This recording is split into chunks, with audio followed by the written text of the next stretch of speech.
Welcome back to my YouTube channel Legionalor. In today's video, we shall discuss about scope of comparative politics. The scope of a subject is the study of its subject matter. The scope is known as the what subject matter has been studied in the system. The scope of comparative politics deals with a number of things. Today, the scope of comparative politics has been expanding day by day. First of all, we shall discuss about study of all political structure. The scope of comparative politics includes the study of all formal and informal governmental and extra-governmental political structures, which are directly or indirectly involved in the struggle for power taking place in each state. It is not confined only to the study of the three formal governmental organization or governmental organ like legislature, executive and judiciary. Along with these, bureaucracy, interest group, pressure group, allies, political parties and all other political groups of human beings form a part of the scope of comparative politics. Secondly, functional studies. Comparative politics seeks to study politics less from the point of view of the legal institutions in terms of their power and more from the point of view of functions which constitute the political process. It studies the functions of interest articulation, interest aggregation, political communication, rule making, rule application, rule adjudication, socialization, decision making, policy making and etc. All these things that includes in the study of scope of comparative politics. The study of political behavior. Another important part of the scope of comparative politics is the study of the actual behavior of the people in the process of politics. Voting behavior, political participation, leadership recruitment, allied behavior, mass politics and populism program, etc. form an integral part of the comparative politics. Next, study of similarities and differences. It is an important part of the comparative politics. Comparative politics also undertake an analysis of the similarities and differences among the different political systems. It is on the basis of actual functioning of political structures, process, that the similarities and differences are empirically explained, analyzed and compared. Fifthly, study of all political systems. Comparative politics is to analyze actual behavior and performance of political system, Western as well as non-Western. Political systems are analyzed and compared in terms of the structures, functions, capabilities and performances.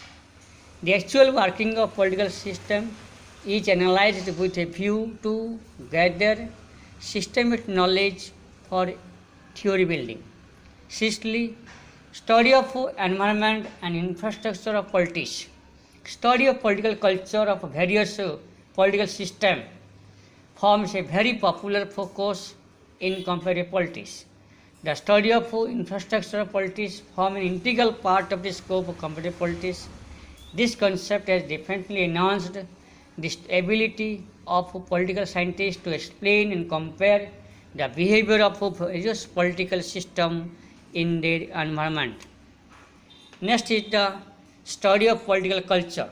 Political culture is composed of attitude, beliefs, emotions, and values of political society that relate to the political system and political issues.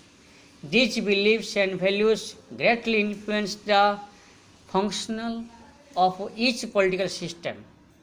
The study of political culture is an important part of the scope of comparative politics.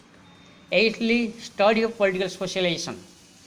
Political socialization is the process by which an individual or individuals acquire their political culture.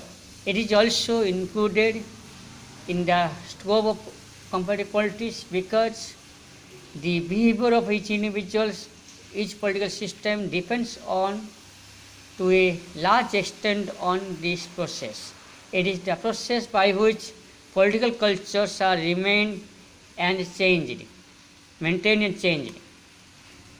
Ninthly, the study of pressure groups and interest groups.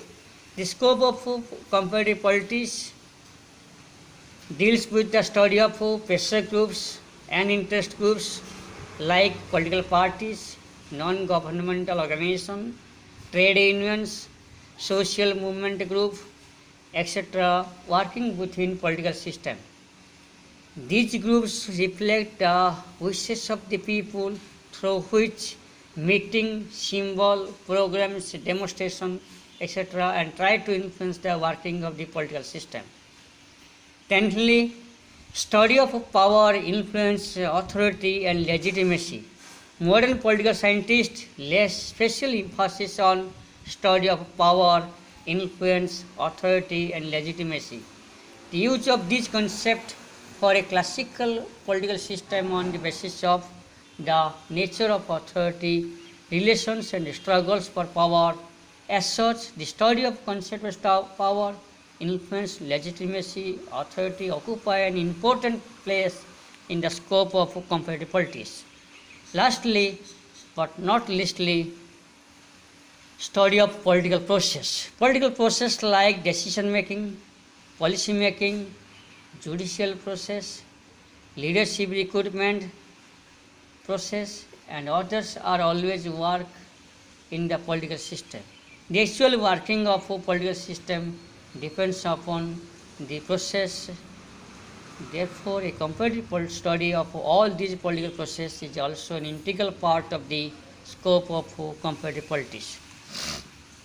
To sum up or to conclude, the scope of comparative politics has become very comprehensive day by day.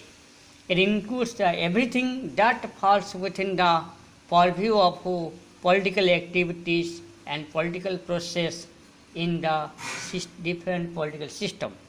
It involves the study of all structures and functions which directly, indirectly, actively, passively affect the political system in all states.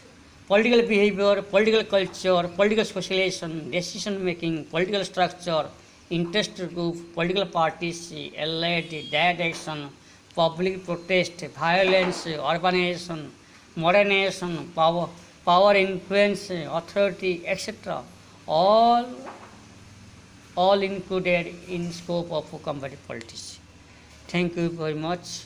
For my next video, subscribe my channel Regional North.